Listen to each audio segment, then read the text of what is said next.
অসংখ্যবার বলছে ডিসেম্বর থেকে জুনের মধ্যে নির্বাচন দিবে। এই সময়টা লাগবে তার সংস্কার করতে, এটা সহ্য হতেছে না। কারণ সংস্কার করলে তো সেই রাষ্ট্রে যথেচ্ছাচার চালানো যাবে না, ভারতীয় আধিপত্য চালানো যাবে না, লুটপাট চালানো যাবে না, আয়না ঘর বানানো যাবে না। এই সংস্কার কেন দরকার? রাষ্ট্র কিছু প্রতিষ্ঠানের মিলিত শক্তি। একটা বিল্ডিং যেমন থামের উপরে খাড়ায় থাকে না, রাষ্ট্র দাঁড়ায় থাকে ইনস্টিটিউটের উপরে। যেমন ধরেন আদালত একটা প্রতিষ্ঠান, আমলাতন্ত্র বা ব্যুরোক্রেসি একটা প্রতিষ্ঠান, মিডিয়া একটা প্রতিষ্ঠান, সেনাবাহিনী একটা প্রতিষ্ঠান, পুলিশ একটা প্রতিষ্ঠান, এমনকি বাজার একটা প্রতিষ্ঠান, অর্থনৈতিক ব্যবস্থা একটা প্রতিষ্ঠান, শেয়ার মার্কেট একটা প্রতিষ্ঠান, নির্বাচন কমিশন একটা প্রতিষ্ঠান। এগুলো কিসের উপরে টিকে থাকে? কার্যকর থাকে কিভাবে?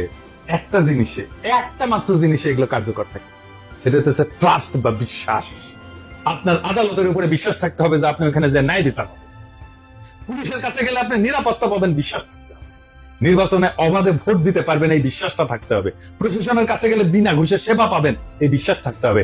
আর্মি আমার রাষ্ট্রকে নিরাপত্তা দেবে, এই বিশ্বাসটা থাকতে হবে। সরকারি হাসপাতালে গেলে রোগের সুচিকিৎসা পাবেন, এই বিশ্বাসটা থাকতে হবে। শেয়ার মার্কেটে গেলে নিরাপদে বিনিয়োগ করতে পারবেন, এই বিশ্বাসটা থাকতে হবে। বাজারে স্বাস্থ্যসম্মত নিরাপদ পণ্য পাবেন সুলভে, এই বিশ্বাসটা থাকতে হবে। তো আপনি কি এইগুলা পান? পান না।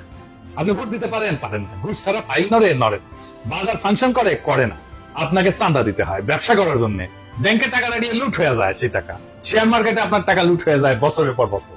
ওয়াকার বলে আর গুলি চালাবে না সেনাবাহিনী, আর সেই দিনই নিরস্ত্র শান্তিপূর্ণ ভাবে বিক্ষোভ করা মানুষকে টার্গেট করে মারে ওয়াকারের সেনাবাহিনী। তো বিশ্বাস আছে? যে সেনাবাহিনী দেশ রক্ষা করার কথা, সে আয়না ঘর বানায় ক্যান্টনমেন্টের মধ্যে, সেখানে পশুর মতো বন্দি করে রাখে মানুষদের দিনের পর দিন। আর কত বলবো? বিশ্বাসটাই ডেমোক্রেসি। শুধু ভোট দেওয়াটা ডেমোক্রেসি না, ভোট ডেমোক্রেসির একটা পার্ট। হাসিনা যে শুধু ভোট দিতে দেয় নাই তা না, সে ইনস্টিটিউট গুলোকে ধ্বংস করছে, ফলে রাষ্ট্র নাই হয়ে গেছে, ভেঙ্গে পড়ছে একেবারে। এইগুলা থেকে বিশ্বাস বা ট্রাস্ট নাই করে দেওয়া হয়েছে। সে বিশ্বাসকে প্রতিস্থাপন করছে কি দিয়া? ভয় দিয়া, টেরর দিয়া। ডেমোক্রেসির মধ্যে বিশ্বাসকে ভয় দিয়া প্রতিস্থাপন কইরা স্বৈরাচার হয়, ফ্যাসিবাদ।